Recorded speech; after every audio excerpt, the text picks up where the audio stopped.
Bienvenue au Bulletin des régions. Au sommaire, cette semaine, à Sainte-Flavie, un projet d'enrochement de 7 millions de dollars pour lutter contre les grandes marées et l'érosion des berges. À Vaudreuil-Dorion, la détérioration du pont de l'île aux Tourtes inquiète. La Haute-Gaspésie élabore un plan de développement touristique 4 saisons. Saint-Raymond accueille ses premières familles venues prêter main-forte à son système de santé. À Berthierville, le groupe d'entraide en toute amitié a pour mission de s'assurer que tout le monde mange à sa faim. À Princeville, une marche pour soutenir la Société canadienne du cancer. À Mont-Tremblant, une télévision branchée en direct sur sa communauté. À Montmagny, raquette sur les glaces du Saint-Laurent le 11 mars prochain. Et enfin, à Forestville, Linda Isabelle et Dario Aymon exposent leurs œuvres au Pavillon des Arts.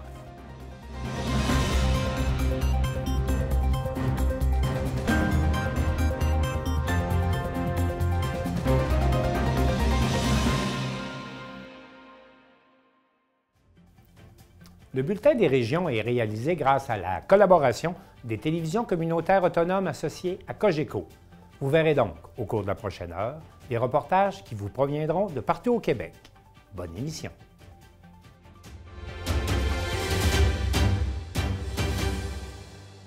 À Sainte-Flavie, on prend les grands moyens pour protéger la côte de l'érosion et Marc Després de la télévision de la Métis s'est entretenu avec Jean-François Fortin, le maire de Sainte-Flavie, qui nous explique ce projet évalué à 7 millions de dollars.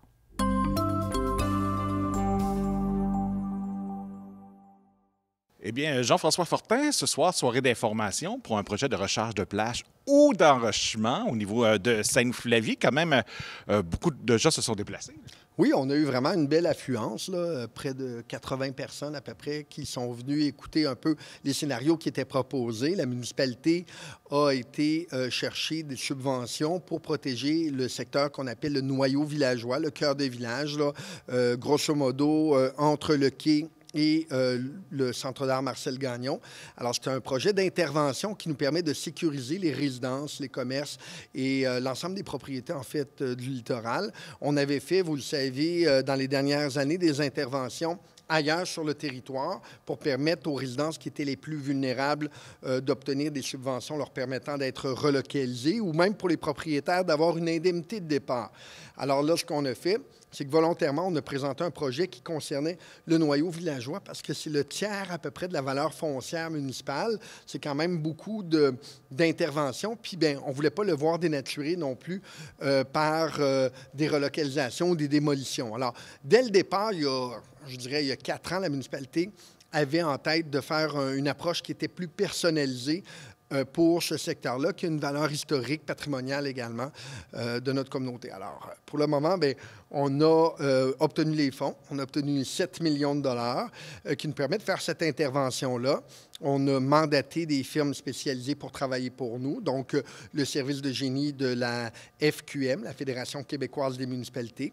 Alors, ils sont en train là, de travailler tous les scénarios possibles. On en a évalué 4 différents scénarios, là, soit de faire un enrochement, une recharge de plage aux normes d'aujourd'hui, des épis, là, un peu comme des récifs qui viennent briser les vagues. Il s'avère que les 2 principales options les plus adéquates pourraient être l'enrochement ou la recharge de plage. Toutefois, l'enrochement, pour protéger de manière adéquate, et là, je vous parle que notre vision, elle s'oriente sur les 30 à 50 prochaines années. Ce n'est pas pour protéger les propriétaires côtiers maintenant. Oui, maintenant, mais on veut qu'il y ait une pérennité dans le temps. Alors, cet enrochement-là, si on fait un enrochement, il va être à peu près de 2 mètres plus haut que le niveau de la propriété. Donc, on perd la visibilité, la vue vers le fleuve et vers la mer, ce qui caractérise aussi le noyau villageois. Donc, on est bien protégé, mais on ne voit plus rien. Alors, l'autre possibilité, c'est d'y aller avec une recharge de plage, un peu comme celle qui a été faite dans les dernières normes là, à la Grave, aux îles de la Madeleine, qui est une plage qui est rechargée avec un recalibrage qui se fait naturellement sur quelques années. Et donc, à notre avis, c'est l'orientation, c'est l'approche qui est peut-être la plus adéquate. Et d'ailleurs, tout à l'heure, même à main levée, c'est l'approche qui semblait plaire à la majorité. En fait, même à toutes les personnes qui étaient directement impliquées, ayant une propriété limitrophe à l'intervention. Mais on a quand même discuté de tous les scénarios puis de quels sont les impacts Puis, bien, est-ce qu'on fait de quoi ou on fait rien, puis on attend que les choses se passent? Puis, naturellement, vous le savez, les changements climatiques n'ont pas tendance à régresser. Alors, on l'a vu encore même au 23-24 décembre. Ben, c'est ça, j'allais dire. On a craint, là, parce que pour une question de quelques heures, on aurait pu se retrouver en situation comme en 2010. Je vous le dis, là, le 23 et le 24 décembre, on a eu à la fois le 23 des forts vents. Vous vous rappelez, là, les pannes électriques dans la région et tout. Ça, c'était les forts vents qui étaient largement dominants vers la côte.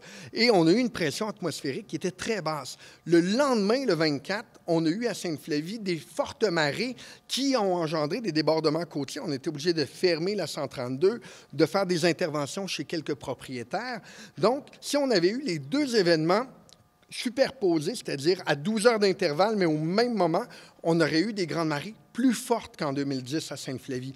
Alors là, on se dit, bien, il y a 2010, en 2016, il y en a eu des grandes également, 2022. Alors, entre 2010 et 2022, en 12 ans, là, 3 grands épisodes de grandes marées. Alors, il faut agir. Puis le conseil municipal de Sainte-Flavie est proactif.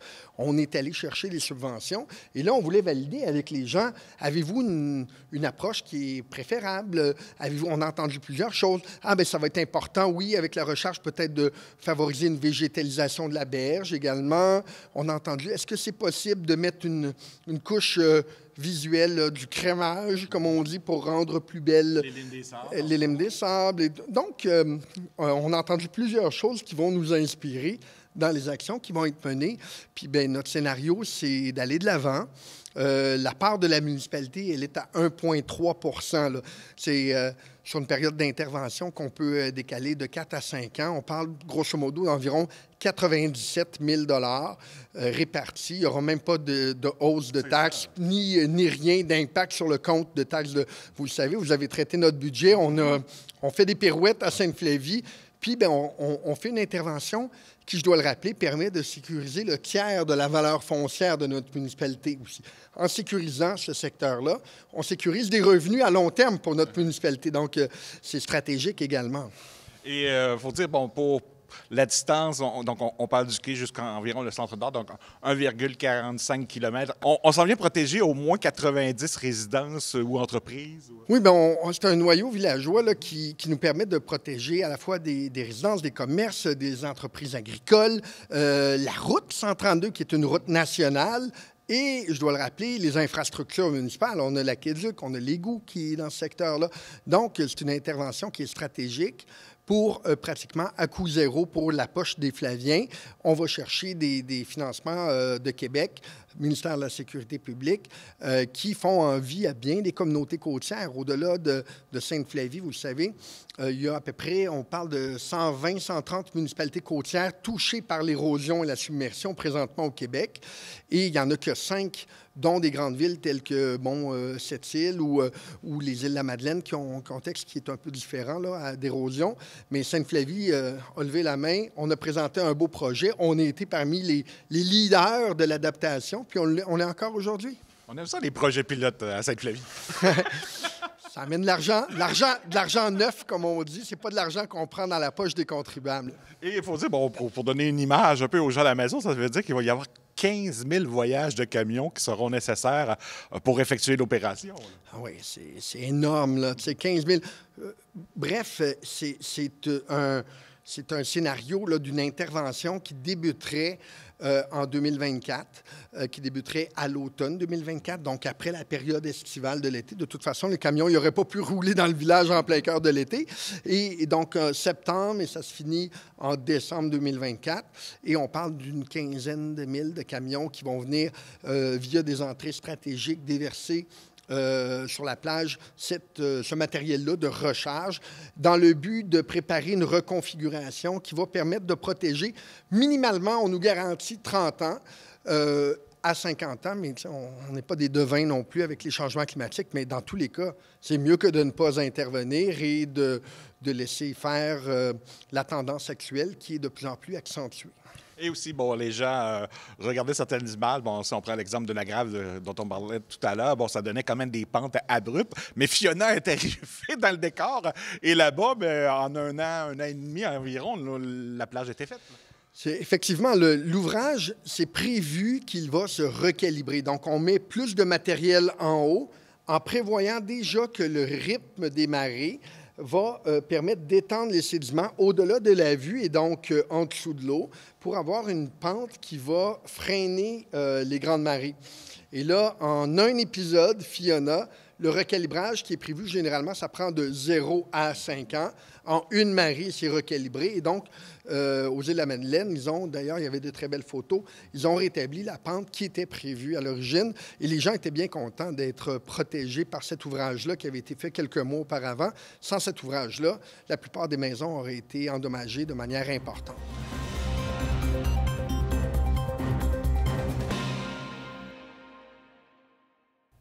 Chantal Bédard de C'est sur la télé a rencontré le maire de Vaudreuil-Dorion, Guy Pilon, qui s'inquiète de l'état de détérioration du pont de l'île aux Tourtres, ainsi que des projets du ministère des Transports. On écoute le reportage.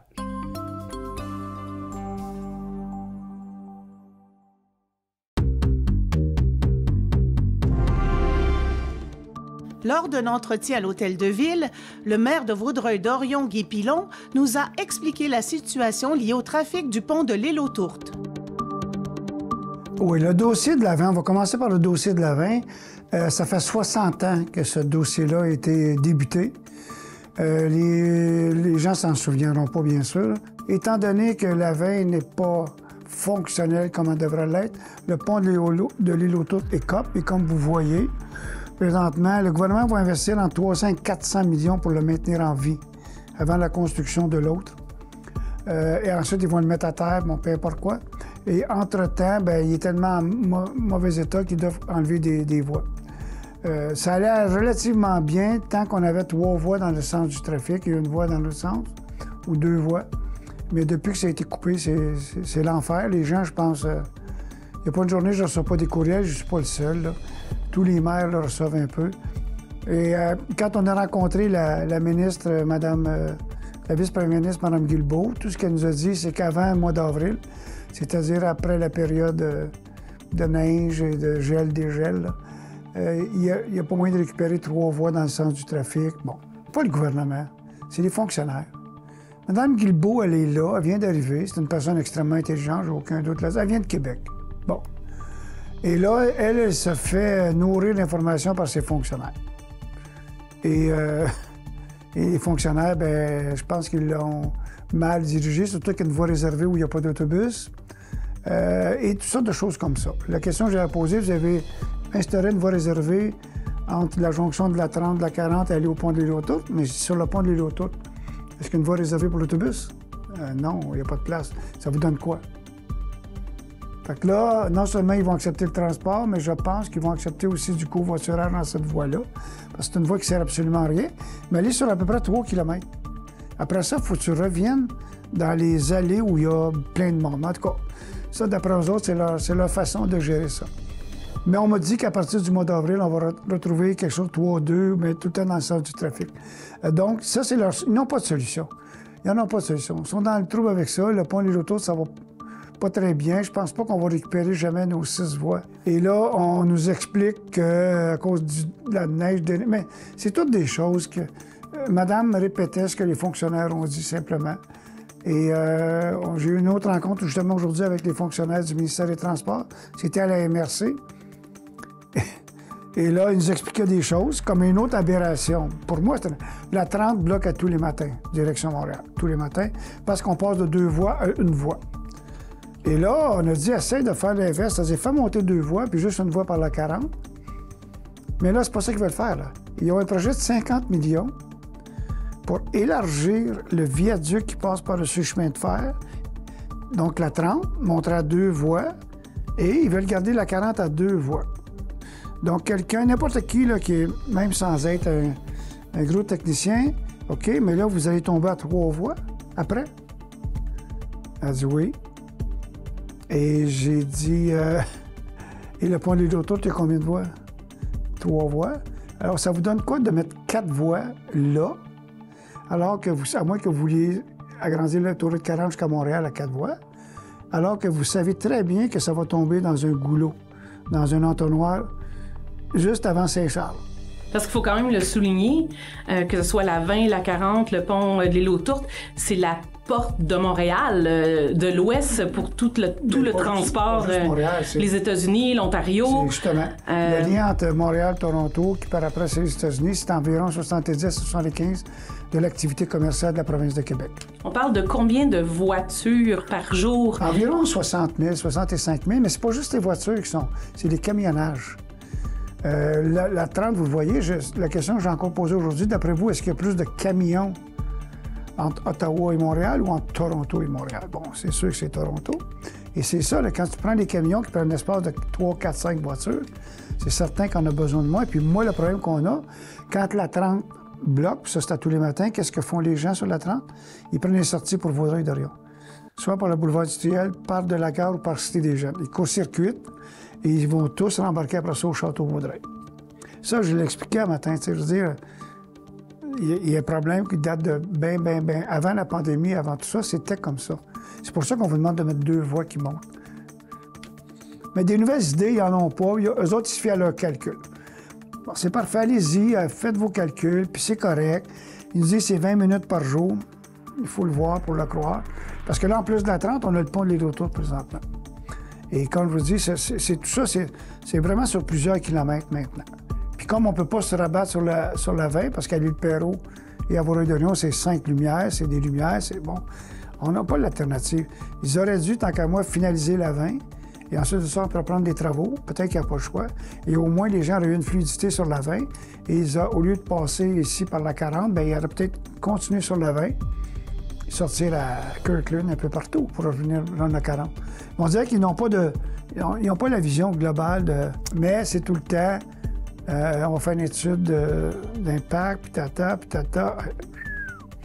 Quand on ne veut pas faire quelque chose, fait que c'est 3 ans minimum en partant. Là, parce qu'il faut qu'il fasse ses études et tout ça. OK, mais entre-temps, là, le chemin est là. Laisse-moi aller avec ça, on va t'emmener du gravier, puis de l'asphalte, puis des boules, là, puis dans 2 mois, tu as une voie de contournement. Mais ça ne marche pas comme ça au gouvernement.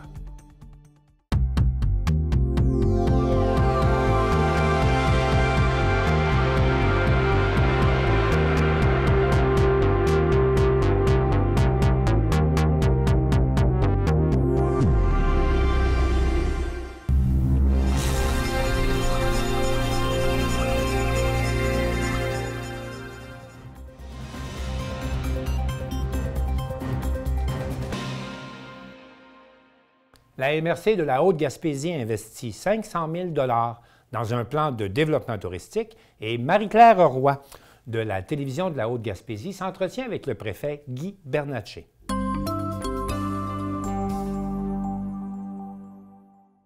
Bonjour à tous, je reçois aujourd'hui M.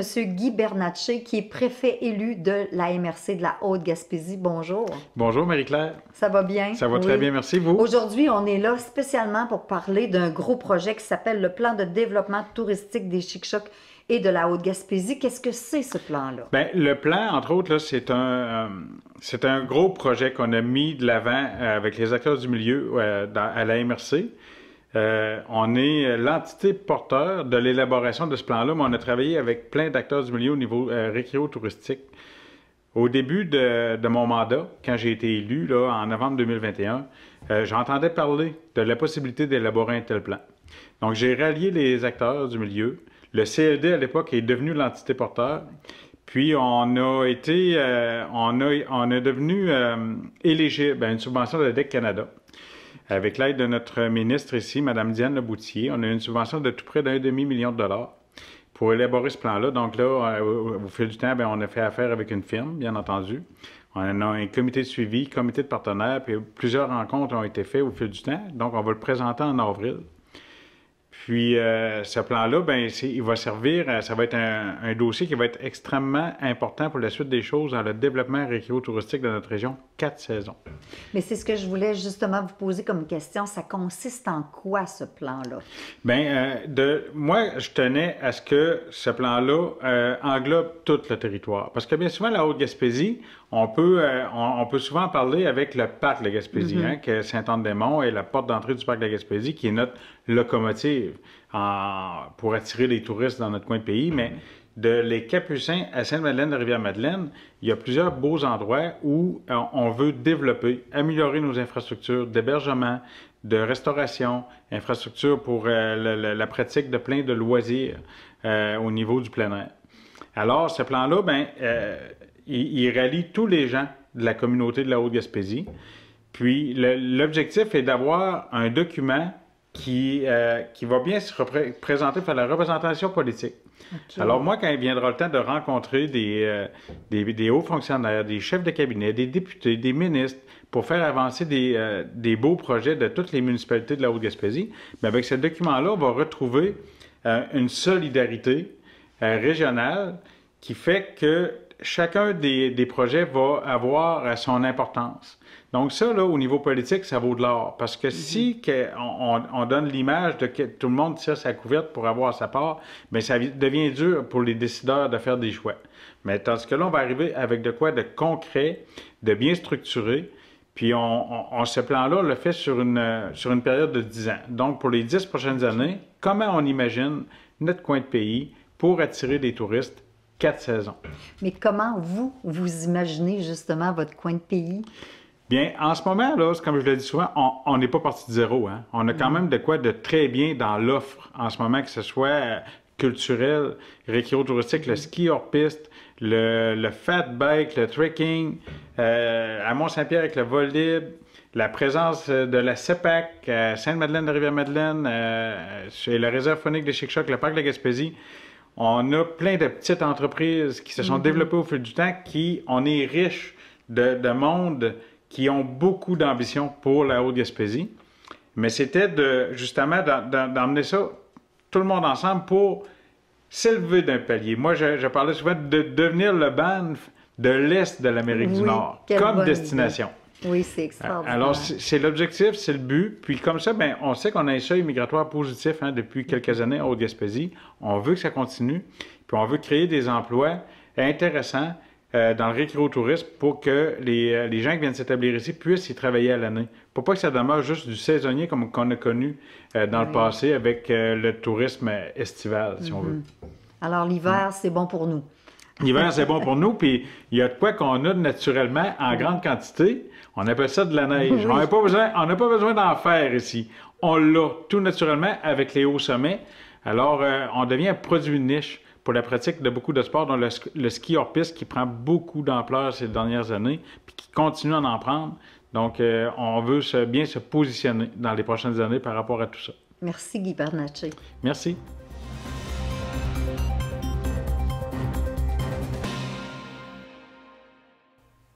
À Saint-Raymond, on commence à accueillir les 21 infirmières qui ont été recrutées pour venir prêter main forte au système de la santé et qui sont issues de l'immigration. Et Danick Julien de CJSR est allé à leur rencontre.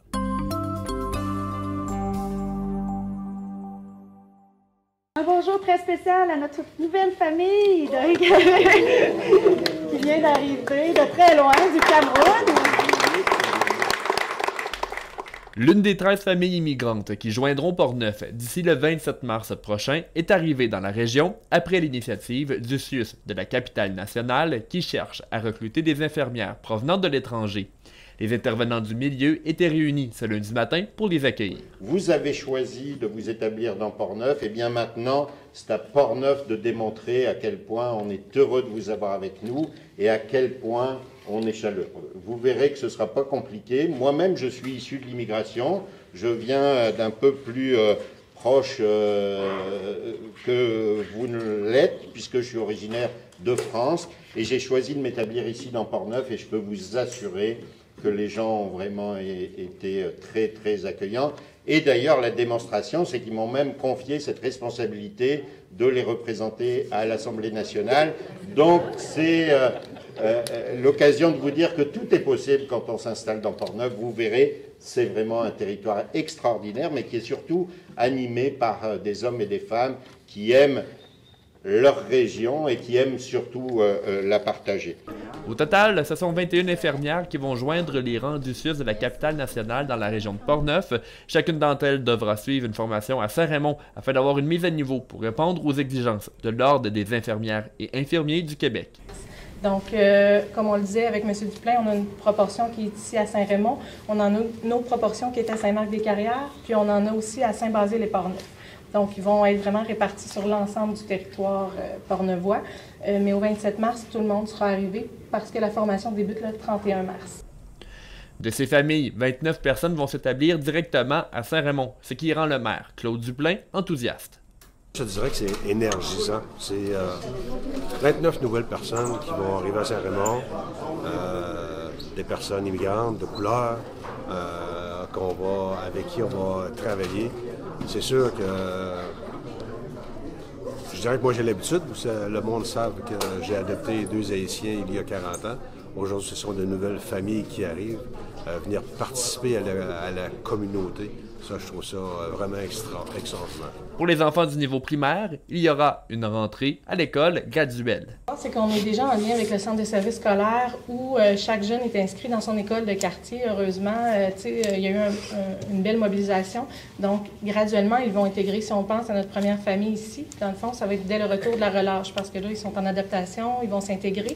On avait la semaine de relâche qui arrive, donc après, ils vont s'intégrer. Donc, c'est rapidement, le lien est fait avec les écoles pour que rapidement, dès qu'ils arrivent, que les enfants puissent s'intégrer pour l'objectif. Et comme nos candidates infirmières vont débuter leur formation le 31 mars, que les enfants soient aussi tous intégrés dans leur milieu scolaire à ce moment-là. Donc, c'est une démarche en continu. Merci beaucoup. En ce qui concerne les parents de cette famille de 3 enfants, Lunus et Blandy, l'accueil dans Portneuf a été très chaleureux, on les entend maintenant. Nous avons été bien reçus, bien accompagnés jusqu'ici. Donc, vous trouvez que l'accompagnement, ça se passe bien, là? Oui? Parfait. L'accompagnement, il est parfait. Tout a été bien fait. C'était Danick Julien pour CJSR.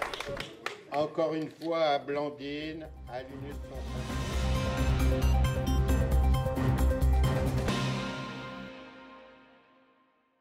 Le mois de mars, c'est le mois de la nutrition. Et pour le groupe d'entraide en toute amitié de Berthierville, eh bien, c'est toute l'année qu'il faut s'assurer que tout le monde mange à sa faim.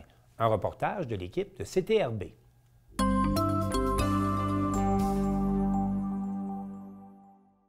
Mars, mois de la nutrition.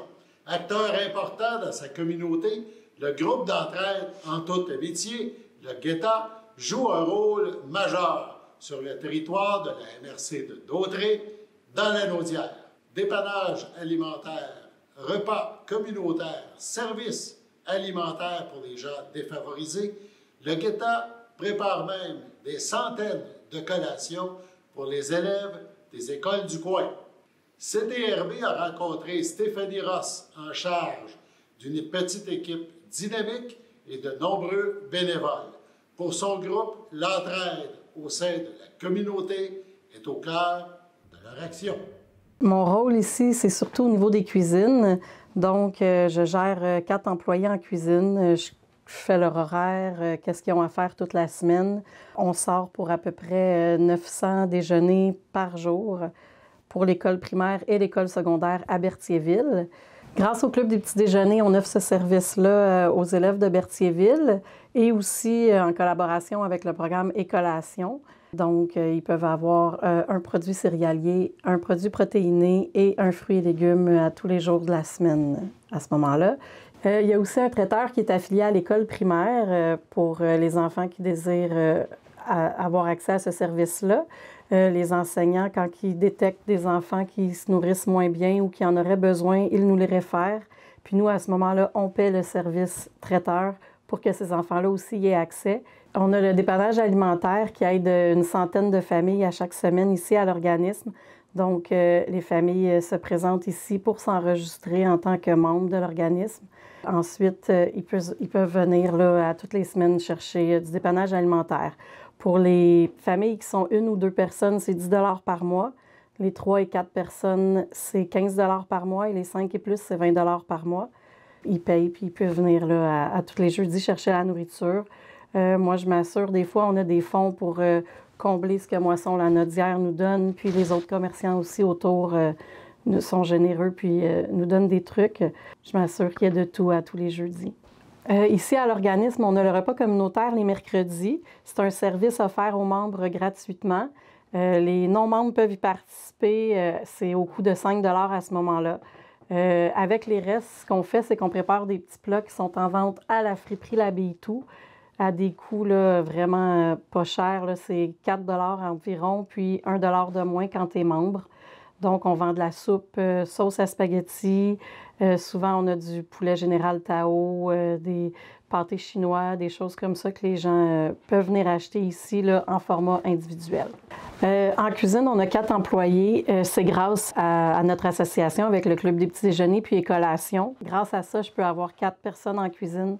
En fait, je peux avoir 3 personnes en cuisine, puis j'en ai une qui c'est une subvention salariale. Donc, je suis chanceuse. Présentement, mon équipe est complète. Ils sont 4. Ce qu'elles font, c'est que je leur demande là, le matin, elles sortent les collations pour que mes livreurs puissent les apporter dans les écoles, dans les différentes écoles. C'est elles aussi qui lavent, coupent, emballent, réfrigèrent tous les fruits et légumes qu'on envoie dans les écoles. C'est aussi elles qui cuisinent les collations, donc toutes les galettes, les muffins qu'on doit envoyer. Puis c'est 675 collations qui est envoyées là, à tous les jours dans les écoles à Berthierville. À part ça, c'est sûr qu'on doit s'assurer qu'elles font le ménage pour que le MAPAC, si on a des inspections, bien, tout soit correct. Les petits plats, c'est elles qui les préparent. Elles préparent aussi le repas du mercredi. Récemment, on s'est associé aussi avec la Maison des jeunes pour l'aide aux devoirs. Donc, une fois par semaine, on prépare le repas pour apporter à la Maison des jeunes. C'est pas mal ça, mais c'est déjà tout un contrat. Les cuisines ont été rénovées durant la dernière année grâce à notre collaboration avec le Club des petits déjeuners. C'est un investissement de plus de 80 000 qui a été mis là, dans les cuisines. Donc, maintenant, on a un vrai four à pâtisserie, des mélangeurs industriels. C'est aussi ce qui fait que je peux me permettre d'avoir mes 3 employés en cuisine. Donc, on est vraiment content de cet investissement-là pour cette année. On a aussi un frigo partage qu'on a réouvert récemment. Il est à l'intérieur de l'organisme, là, au comptoir du meuble. Les gens y ont accès, évidemment, aux heures d'ouverture des magasins. C'est un frigo qu'on invite la communauté à venir remplir. Puis nous aussi, on met des choses dedans. Puis comme ça, les gens dans le besoin peuvent venir se servir là, à tous les jours, puis venir piger dedans ce qu'ils ont besoin. Évidemment, on a beaucoup de demandes. Donc, sitôt le frigo rempli, sitôt il est vide. Évidemment, on ne peut pas, vu qu'on est régi par le MAPAC, on ne peut pas accepter des denrées qui sont préparées à la maison, ni de l'alcool, ni des viandes et du poisson, malheureusement. Donc, on aimerait vraiment beaucoup que la communauté vienne nous porter des denrées non périssables dans le frigo.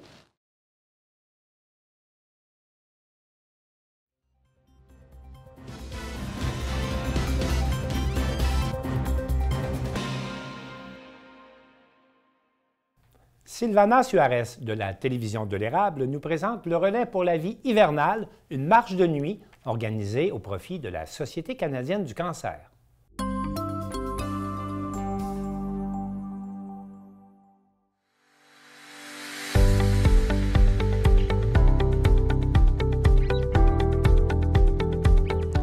Cette année, il y aura lieu la 17e version des Relais pour la vie, un événement pour ramasser des fonds pour la lutte contre les cancers.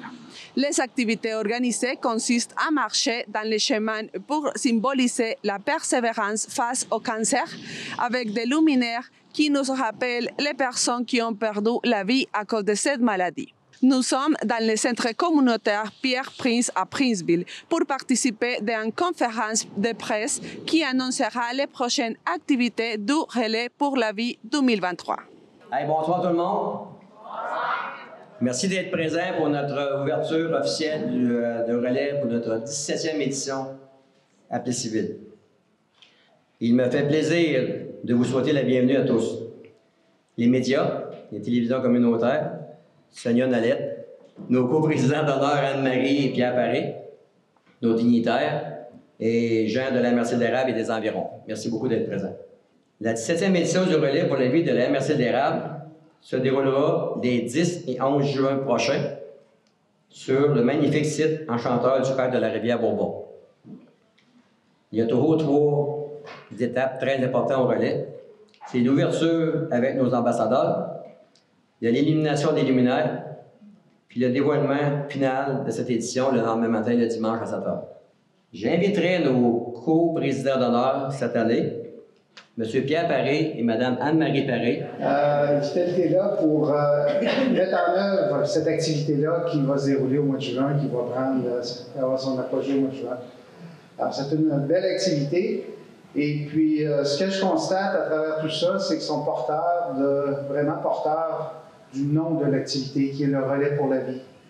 Parce qu'en fait, c'est ce qu'ils tentent de faire, c'est de mettre une activité en œuvre pour que tout le monde qui y participe puisse recueillir une énergie puis des dons pour aider la recherche, aider finalement plus que la recherche, aider tous ceux qui y participent à passer au travers d'un événement de vie qui peut être difficile et pénible.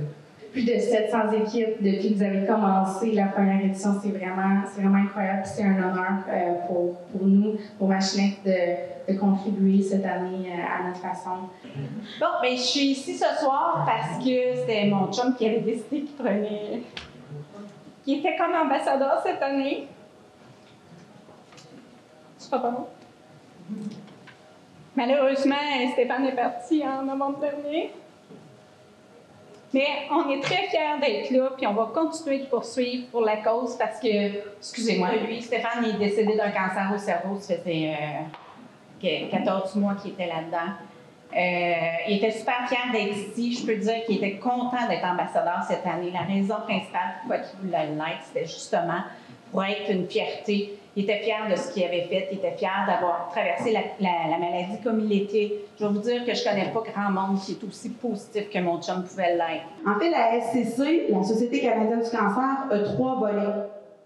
Et ces 3 volets-là, c'est la mission de recherche, de soutien. Donc, quand Serge parlait de parlonscancer.ca, donc ça, c'est un site où ce que les gens, c'est un genre de groupe privé qu'on peut parler de ce que les gens vivent. Ça peut être des gens aussi qui veulent soutenir, qui peuvent s'y inscrire. Et il y a la dernière portion de prévention. Donc, quand on amasse des fonds, c'est pas juste pour la MRC de l'érable, mais en fait, ça soutient plein de gens, puis les services sont sous-connus. Fait que nous, on veut vraiment essayer de s'unir pour soutenir puis les faire connaître davantage, mais ça reste que le plus gros morceau, c'est la recherche. Et ça, ben, des fois, on n'est pas médecin, on n'est pas urgentologue. C'est notre façon à nous différente de s'impliquer.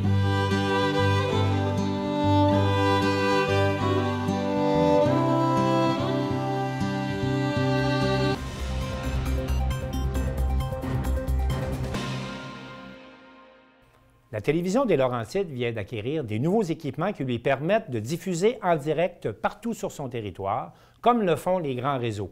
J'en parle avec le directeur général de TVCL, Dean Brisson.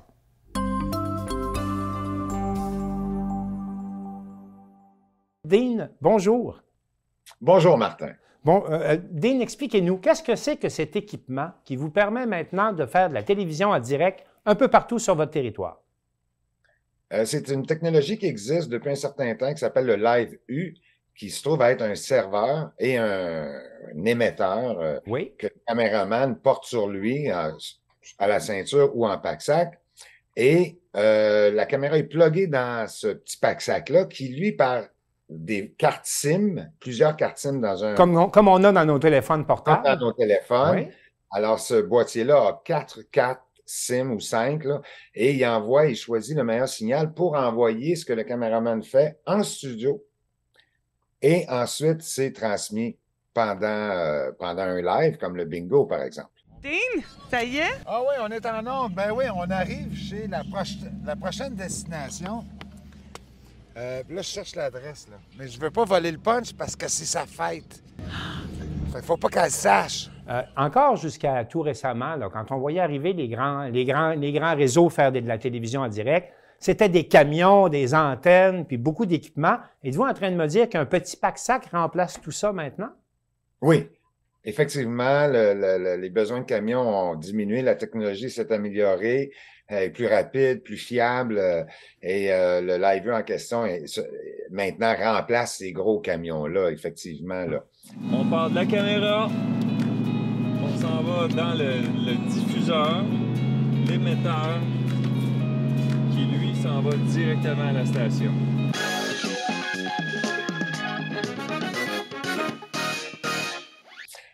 Les camions servent pour plutôt pour découper en direct, tu sais, sur les lieux. Ouais, ou, avoir une régie, OK, une régie avoir mobile. une régie. Mais aujourd'hui, tu peux envoyer le signal, effectivement, à ta régie qui est en studio. Qu'est-ce que ça représente pour une télévision communautaire que l'ajout de cet équipement-là? Qu'est-ce que vous allez faire avec ça? C'est dans le but de couvrir, de beaucoup plus couvrir le territoire. On veut aller plus loin. On veut, parce que les Laurentides, on s'entend que c'est un large territoire. Ouais. Il y a 30-40 municipalités, il y a 3 MRC. Alors, cette technologie-là va nous permettre d'aller en direct, faire des web diffusions, faire de la télévision en direct, envoyer des signaux et recevoir des signaux. Mais ça nous donne des ailes dans le sens où on va être plus libre, moins de... C'est moins lourd.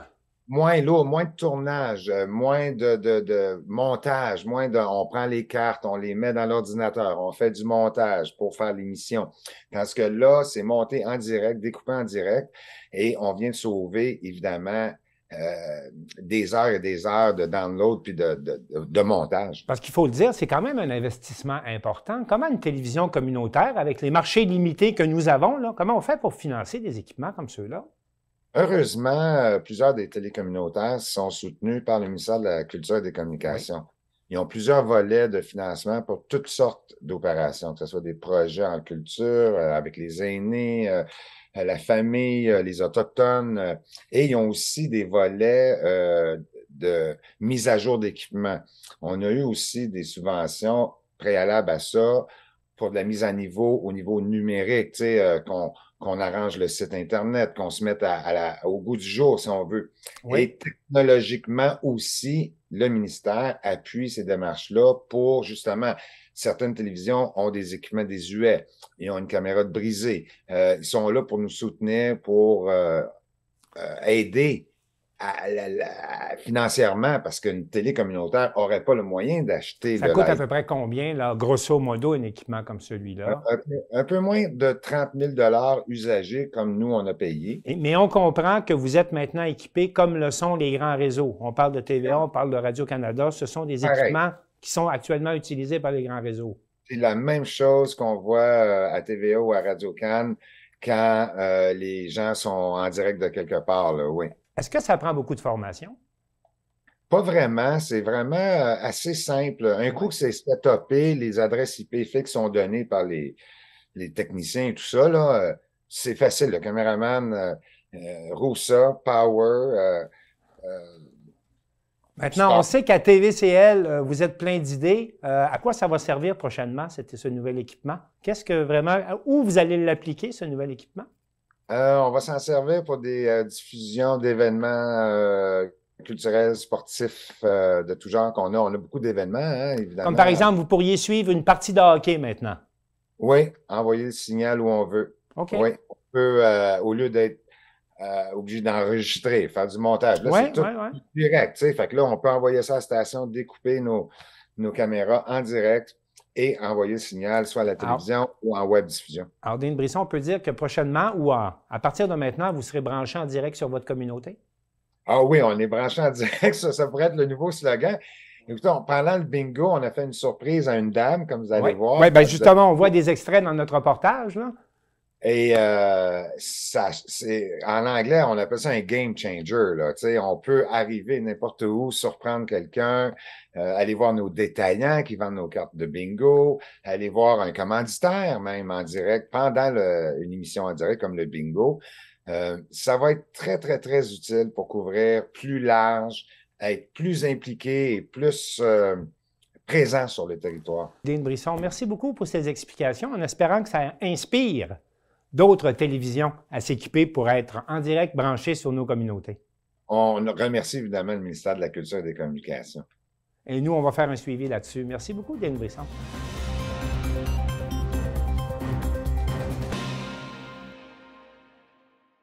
Marie-Ève Lamonde de CEMA TV est aux abords du bassin de Montmagny où va se dérouler, le 11 mars prochain, les randonnées en raquettes sur les glaces du Saint-Laurent, randonnées qui sont destinées à toute la famille. On écoute son reportage.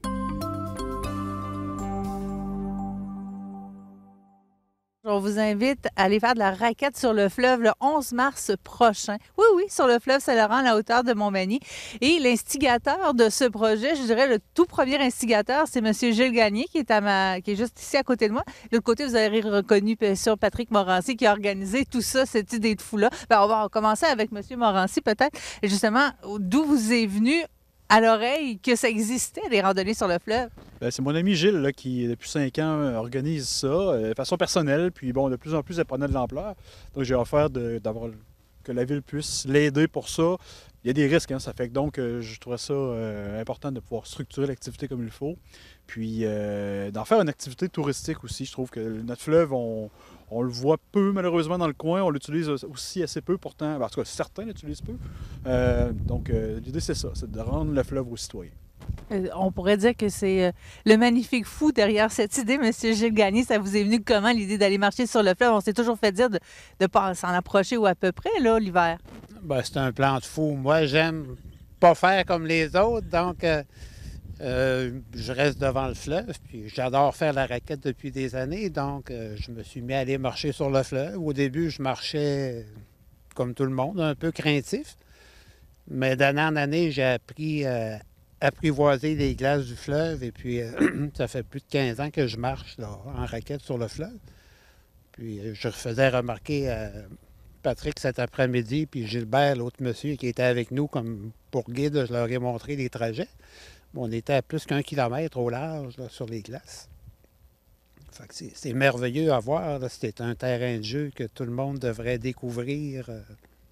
C'est magnifique. Et c'est ce que vous proposez de découvrir ce terrain de jeu-là le 11 mars prochain pour une première expérience en compagnie de la ville de Montmagny, justement. Peut-être que vous pourriez nous parler des différents trajets là, qui vont se faire.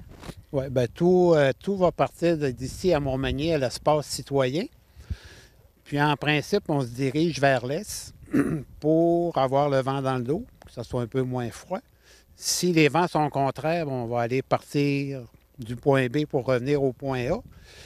Mais tout ça avec différents parcours, un de 5 km pour les gens un petit peu moins habitués. Il va en avoir un de 10 pour les intermédiaires, puis un de 15 pour les plus fanatiques de raquettes là, qui veulent en faire plus longtemps. Et on disait qu'il y avait aussi, on avait pensé à toute la famille, là. Petit circuit familial aussi qui va partir de la Pointe-aux-Oies et venir dans le bassin probablement jusqu'à la chute. Donc, ça fait 2 km. Il faut s'inscrire parce qu'il n'y a pas de la place pour tout le monde, là, si je me trompe pas. C'est pas tant une question de place, c'est une question de sécurité. On veut savoir qui va être avec nous pour pouvoir les ramener en sains et saufs. Donc, c'est vraiment nécessaire de s'inscrire en passant par le site web de la ville de Montmagny. Et vous avez pensé à d'autres activités pour se réchauffer quand on est au retour? Bien, c'est pour les participants, bien sûr, donc un petit social après, comme il se doit. Là, et puis, dans le fond, les profits là, des ventes de l'alcool et puis du petit lunch qu'on va vendre aussi sera donné au club de natation. Au club de natation. Et l'activité est au profit des enfants de cœur. Les enfants de cœur, c'est ça. C'est un collaborateur. Avant tout, c'est le collaborateur de l'activité, mais c'est sûr que si on dégage des profits à la fin de l'activité, ce sera les enfants de cœur qui en bénéficieront et bien sûr la population en général. Messieurs, merci beaucoup. Bien, je vous souhaite une magnifique randonnée le 11 mars prochain pour tous ceux et celles qui ont envie de vivre cette expérience. Je pourrais dire hors du commun, mais c'est la première fois que j'en entendais parler. Venir faire une petite marche en raquette sur le fleuve, ben, profitez-en bien.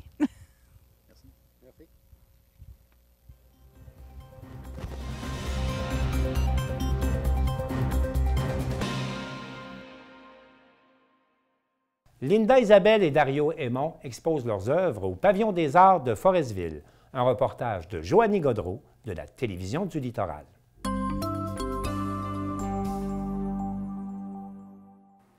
L'artiste peintre Linda Isabelle, dont l'art dépasse les frontières du pays, expose de nouvelles œuvres au Pavillon des Arts de Forestville le 24 février de 18h à 20h.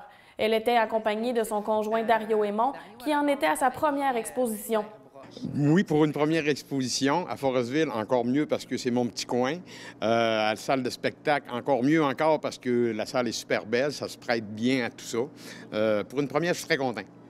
L'artiste se passionne pour la peinture depuis de nombreuses années, mais considéré toujours comme un passe-temps jusqu'à ce que la retraite lui permette d'y consacrer plus de temps.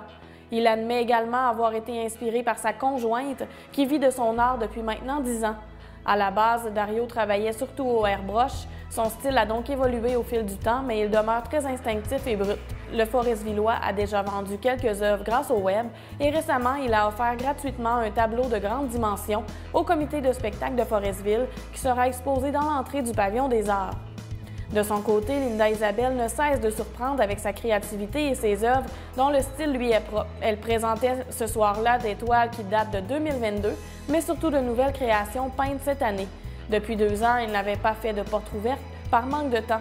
C'est donc un beau retour aux sources pour l'artiste. Ce vernissage permettait aussi de voir l'évolution des œuvres de Linda Isabelle en primeur, puisqu'elles se promèneront à ses côtés à travers les symposiums cet été. Prochainement, en mai, je vais être à Galerie 5 à Jonquière. Donc, j'ai une grosse exposition solo qui s'en vient. Là, c'est sur le thème, c'est gasoline, le thème de l'exposition. Donc, on s'attend d'avoir des motos. Ça va être des chars, il va y avoir de la boucane, il va y avoir... C'est que ça va être vraiment, ça va être nouveau. Ça va être des nouveautés cette année qui vont sortir. J'essaie toujours de sortir des nouvelles collections. L'année passée, j'en ai sorti, mais j'en ai plus maintenant présenté. Donc, il va y avoir d'autres choses, mais je suis pas encore rendu là. Linda Isabelle souligne 10 ans à vivre de son art en 2023, une fierté à laquelle elle ne s'attendait pas quand elle s'est lancée dans cette aventure.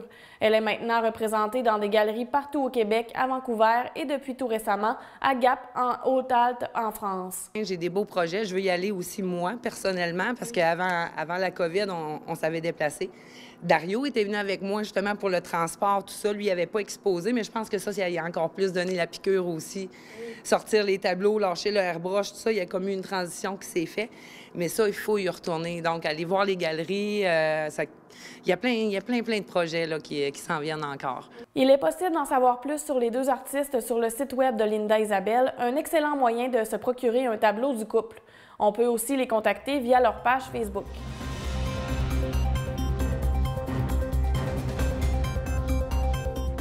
C'est tout pour le Bulletin des régions. On espère que ça vous a plu. Je remercie toutes les stations de télévision participantes et je vous dis à la prochaine.